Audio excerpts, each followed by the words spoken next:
Ég held að ég hafi alltaf verið að glíma við kvíða. En svo var ég í prófum í háskólanum fyrst skipti. Þá kom svona kvíða, svona kast.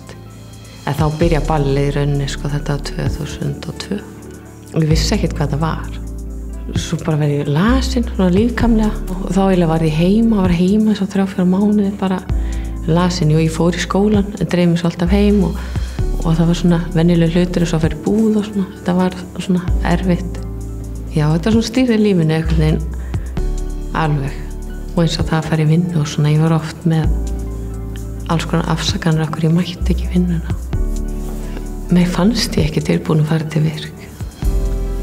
En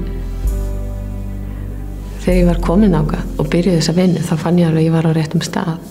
Og ráðgjafinn og sálfræðingur náttúrulega í sameiningu bara, þú veist, ýttu mér, hjálpuðu mér og studdu mig. Það var bara eitt skref í einu, svona svo fara upp tröppuna, bara einn trapp í einu. Og svo setur ráðgjafinn upp svona prógram, eitthvað svona til þess að halda manni, þú veist, að gera eitthvað alla daga. Að þanga til, maður svo tilbúin að fara út að vinna. Í dag, það er alltaf bara algjör viðsnúningur frá því sem var.